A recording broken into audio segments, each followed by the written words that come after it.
walking along through the woods, way back in Popple, I find this little spring, and it's going down into a little bit bigger stream. But what I want to point out is how it's building up a delta. This is a miniature version of the whole Mississippi River coming down through the Midwest, carrying silt, and then dropping it off at the end like this, and then going into the ocean, but building up ground along the edge. So this is like down by New Orleans, where the Wisconsin rivers build up soil into the Gulf, and then just keeps going. This is such a great miniature demonstration of river wearing away and river building up land. And as it floods over, like down in Mississippi, when the river floods over, it creates very fertile soil.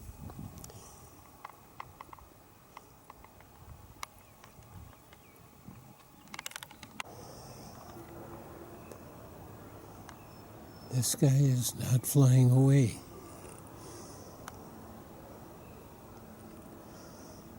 Makes me wonder what's going on with him.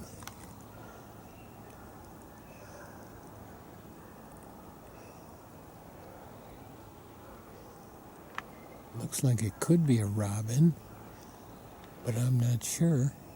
Doesn't look like a baby. I'm going to walk up a little bit closer. See what's going on with him.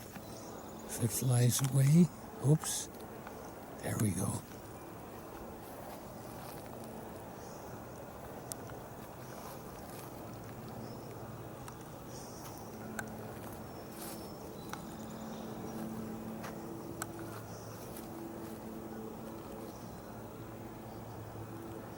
Seems to be looking at me.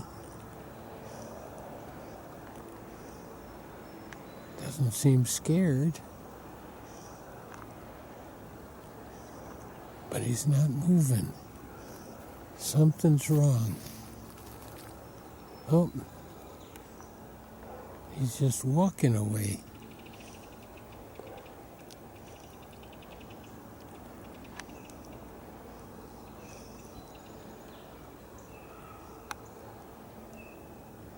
Interesting.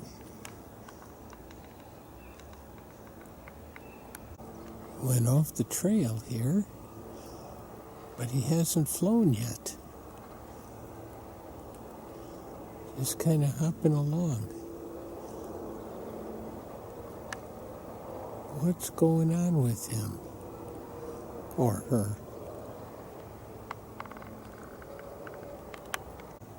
Well, it is a robin. We can tell that. He snuck next to this branch here to hide away from me. Sure seems like it might be vulnerable. Maybe it is a young one. Its little feet.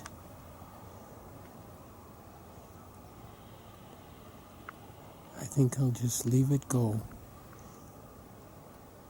Leave it be. Let nature take its course. All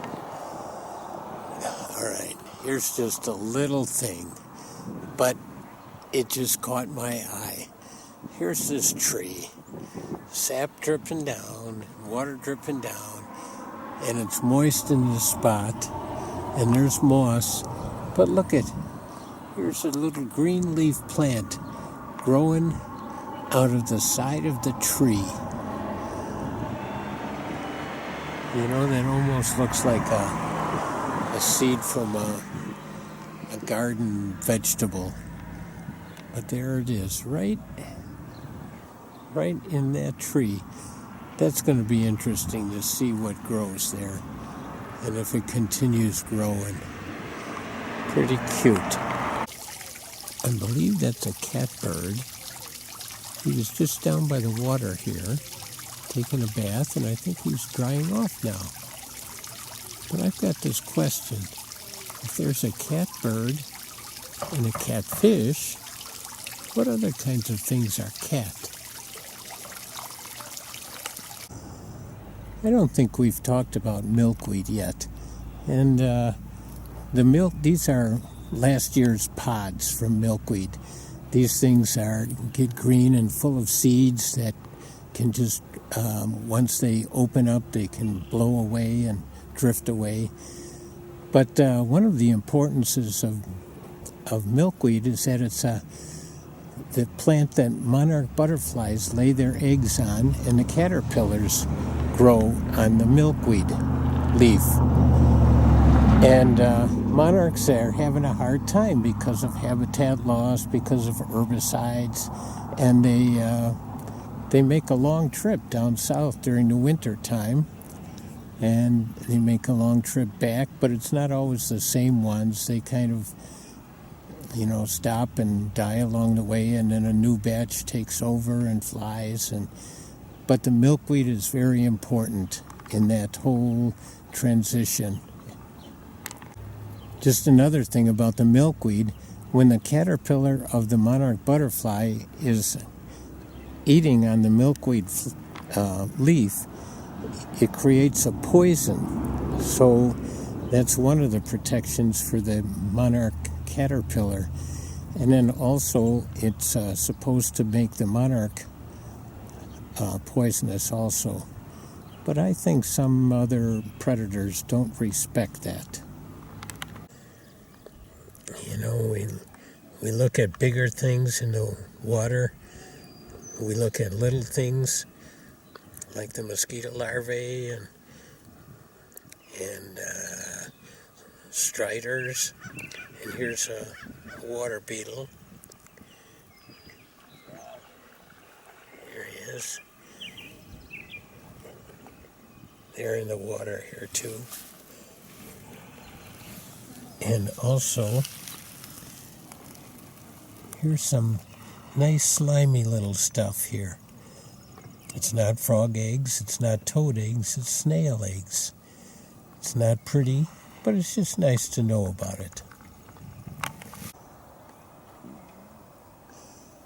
This little butterfly doesn't get much attention often. And he's so pretty. Little blue. He just happens to be flying around here on the boat dock and just stopping on some bird poop right now. But he's such a pretty butterfly. And when he's stopped, his wings are up together. That's usually the sign of a butterfly. Moths often stop and then their wings are spread out.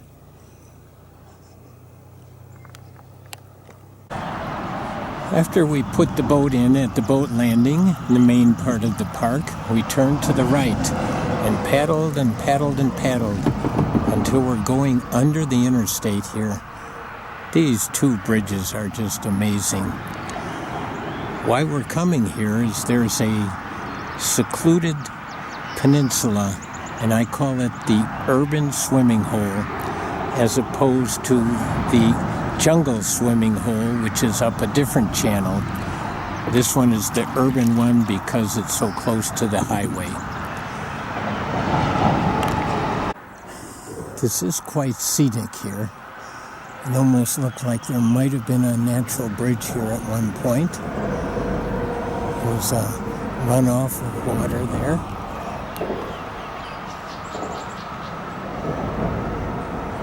And the whole thing is quite small here. A little bit sandy, a little bit weedy.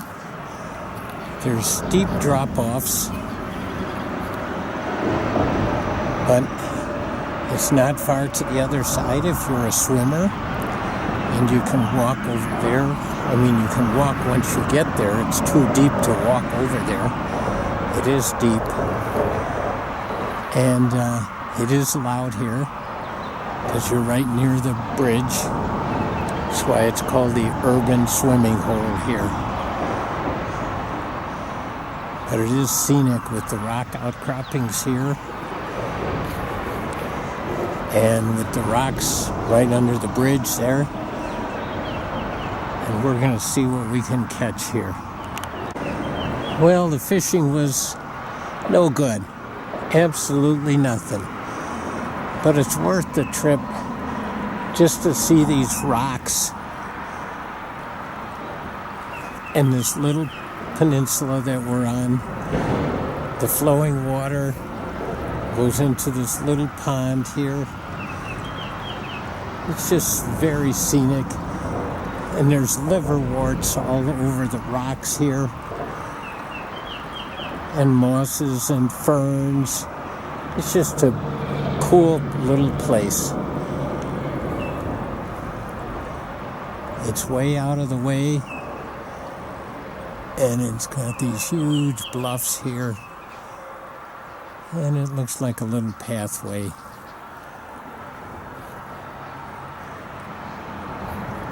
It's out of the way, but it's the urban swimming hole. Oh, I just couldn't resist this. Mom, Dad, and the baby's here.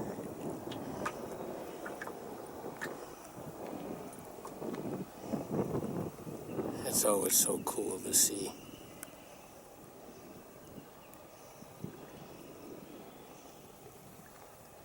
Looks like Mom's in the front. Dad's in the back. Mom's got the shorter neck. Dad's got the longer one. And then there's little stragglers here. Oh, this is so cute.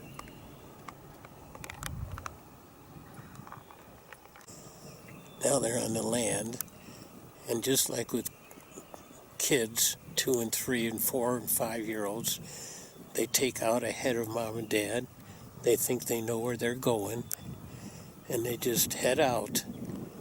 Let's see where Mom and Dad there. Oh yeah, they're coming up. They're following them.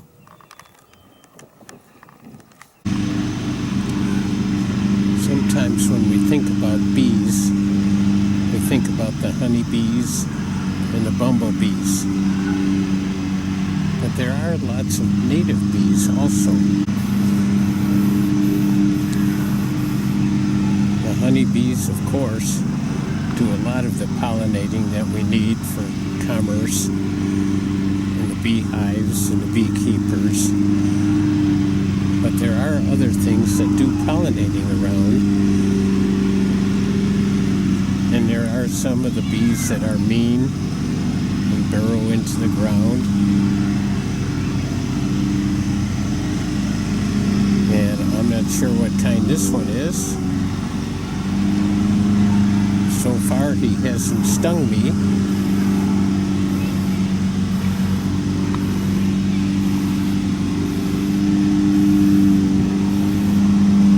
It looks like he's burrowing in the ground.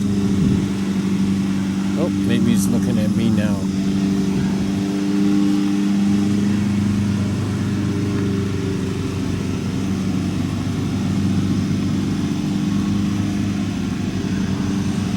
Bees certainly are important, though, for flowers, for vegetables, for all kinds of plants.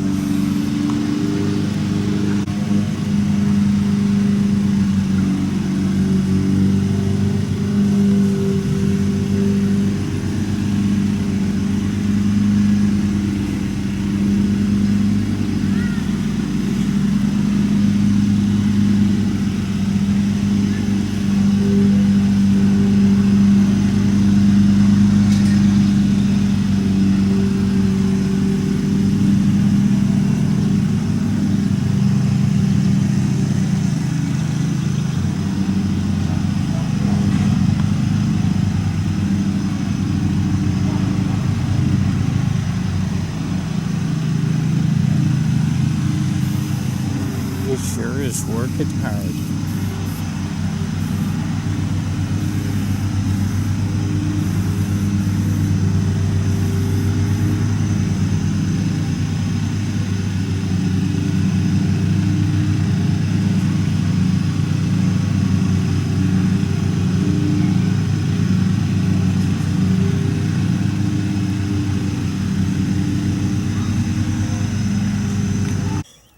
Here's a toad I caught. Oh, I want to be careful not to hurt her. And I say her because she's pretty big. Oh, she's making a little noise. I don't want to hurt her. But mid-May is when they lay eggs. And it's a big one. And so that and the fact that she looks very heavy, full of eggs, probably going to lay eggs tomorrow or Sunday. That's when they do it every year, mid-May like this. And they make a loud trilling. She's not trilling yet. Probably trill tomorrow. This is great to find one here. We've seen some big jack-in-the-pulpit all spread out with its leaves of 3. But here we've got some small jack-in-the-pulpit with just the pulpit and the flower. Very different. It comes first before the leaves. Interesting. Here's our little chip, filling up his pouches. I think he's stashing it away somewhere.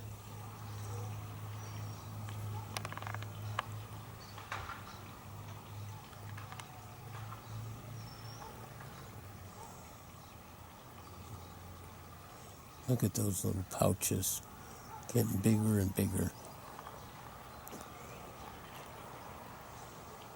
I think he's being fussy about what seeds he's picking out there too.